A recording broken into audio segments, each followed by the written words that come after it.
Hi friends, ಎಲ್ಲರಿಗೂ ನಮಸ್ಕಾರ. ತುಂಬ ಸಿಂಪಲ್ಲಾಗಿ ಹಾಗೆ ತುಂಬ ಟೇಸ್ಟಿಯಾಗಿ ತರಕಾರಿ ಪಲ್ಯನ ಯಾವ ರೀತಿ ಮಾಡೋದು ಅನ್ನೋ ವಿಧಾನನ ತೋರಿಸ್ತಾ ಇದ್ದೀನಿ.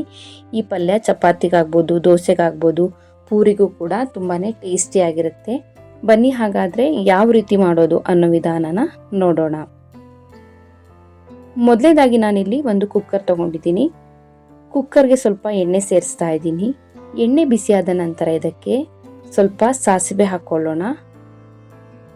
ಹಾಗೆ ಸ್ವಲ್ಪ ಜೀರಿಗೆನೂ ಕೂಡ ಸೇರಿಸ್ತಾ ಇದ್ದೀನಿ. ನಂತರ ಖಾರಕ್ಕೆ ತಕ್ಕಷ್ಟು ಹಸಿಮೆಣಸಿಕಾಯಿ ಹಾಕ್ಕೊಳ್ತಾ ಇದ್ದೀನಿ. ಹಾಗೆ 2 ಮೀಡಿಯಂ ಸೈಜ್ ಈರುಳ್ಳಿನ ಚಿಕ್ಕದಾಗಿ ಕಟ್ ಮಾಡಿ ಸೇರಿಸ್ತಾ ಇದ್ದೀನಿ. ಇವಾಗ ಇದನ್ನು ನಾವು ಚೆನ್ನಾಗಿ ಫ್ರೈ ಮಾಡ್ಕೊಳ್ಳೋಣ.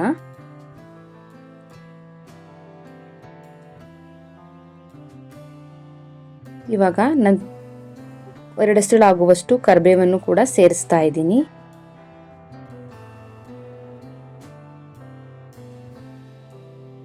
ಹಾಗೆ 1 ಗೆಡ್ಡೆ ಬೆಳ್ಳುಳ್ಳಿನ ಜಜ್ಜಿಬಿಟ್ಟು ಹಾಕೊಳ್ತಾ ಇದ್ದೀನಿ.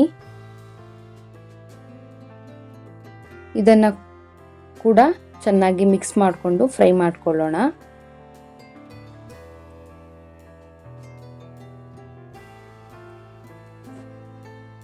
ನಂತರ 2 ಮೀಡಿಯಂ ಸೈಜ್ ಟೊಮೊಟೊನ ಚಿಕ್ಕದಾಗಿ ಕಟ್ ಮಾಡಿ ಸೇರಿಸ್ತಾ ಇದ್ದೀನಿ. ಹಾಗೆ 2 ಚಿಟಿಕೆ ಆಗುವಷ್ಟು ಅರಿಶಿನ ಕೂಡ ಹಾಕೊಳ್ತಾ ಇದ್ದೀನಿ. ಇದನ್ನ ಚೆನ್ನಾಗಿ ಫ್ರೈ ಮಾಡ್ಕೊಳ್ಳೋಣ.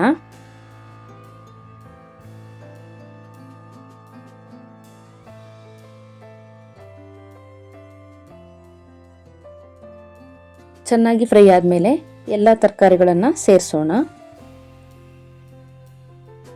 ಮೊದಲನೇದಾಗಿ ನಾನಿಲ್ಲಿ ಅರ್ಧ ಕಪ್ ಆಗುವಷ್ಟು ಬೀನ್ಸ್, 1 ಗೆಡ್ಡೆಕೋಸನ್ನ ಚಿಕ್ಕದಾಗಿ ಕಟ್ ಮಾಡಿ ಸೇರಿಸ್ತಾ ಇದ್ದೀನಿ. ಹಾಗೆ 1 ಕ್ಯಾರೆಟ್ನ ಕಟ್ ಮಾಡಿ ಸೇರಿಸ್ತಾ ಇದ್ದೀನಿ.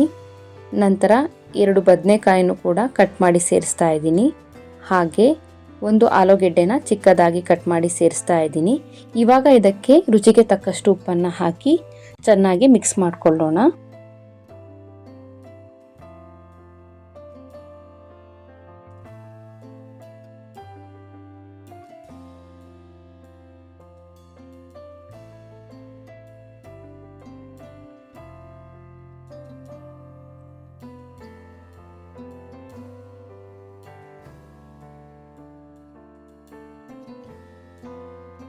ಇವಾಗ ಇದಕ್ಕೆ ಚಿಕ್ಕ ಗ್ಲಾಸಲ್ಲಿ 2 ಗ್ಲಾಸ್ ನೀರನ್ನು ಸೇರಿಸ್ತಾ ಇದ್ದೀನಿ.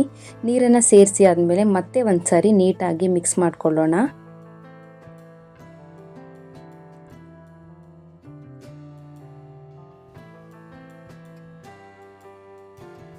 ಮಿಕ್ಸ್ ಮಾಡಿ ಆದಮೇಲೆ ಕುಕ್ಕರ್ ಕ್ಯಾಪ್ ಹಾಕಿ 2 ವಿಷಲ್ ತೆಗೆಯೋಣ.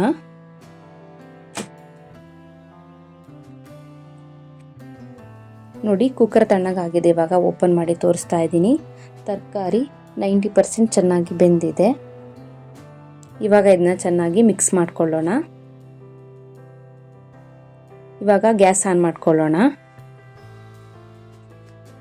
ಇವಾಗ ಇದಕ್ಕೆ 1 ಕಪ್ ಆಗುವಷ್ಟು ಕಾಯಿ ತುರಿ ಸೇರಿಸ್ತಾ ಇದ್ದೀನಿ. ಹಾಗೆ 2 ಸ್ಪೂನ್ ಆಗುವಷ್ಟು ಸಾಂಬಾರ್ ಪುಡಿ ಹಾಕ್ಕೊಳ್ತಾ ಇದ್ದೀನಿ. ಹಾಗೆ 1 ಕಪ್ ಆಗುವಷ್ಟು ಕೊತ್ತಂಬರಿ ಸೊಪ್ಪನ್ನು ಕೂಡ ಹಾಕ್ಕೊಳ್ತಾ ಇದ್ದೀನಿ. ಇವಾಗ ಇದನ್ನೆಲ್ಲ ಚೆನ್ನಾಗಿ ಮಿಕ್ಸ್ ಮಾಡ್ಕೊಳ್ಳೋಣ.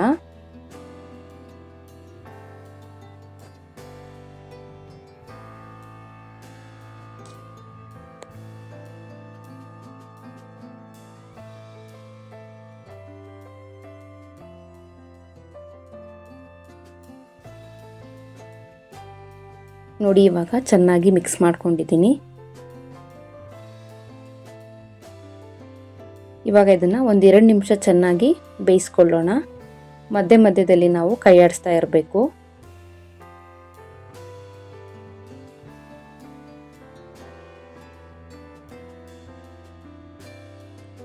ನೋಡಿ, ಫೈನಲಿ ತರಕಾರಿ ಪಲ್ಯ ರೆಡಿಯಾಗಿದೆ. ತುಂಬ ಸಿಂಪಲ್ ಆಗಿ ಮಾಡ್ಕೊಳ್ಬೋದು. ಹಾಗೆ ತುಂಬಾ ಟೇಸ್ಟಿಯಾಗಿರುತ್ತೆ.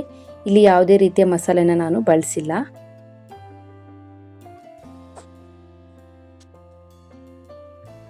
ಫೈನಲಿ ತರಕಾರಿ ಪಲ್ಯ ರೆಡಿಯಾಗಿದೆ.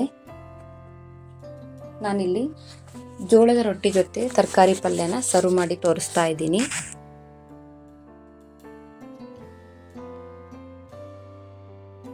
ಈ ರೆಸಿಪಿ ನಿಮಗೆ ಇಷ್ಟ ಆಗಿದ್ದರೆ ನೀವು ಕೂಡ ಒಮ್ಮೆ ಟ್ರೈ ಮಾಡಿ ನೋಡಿ.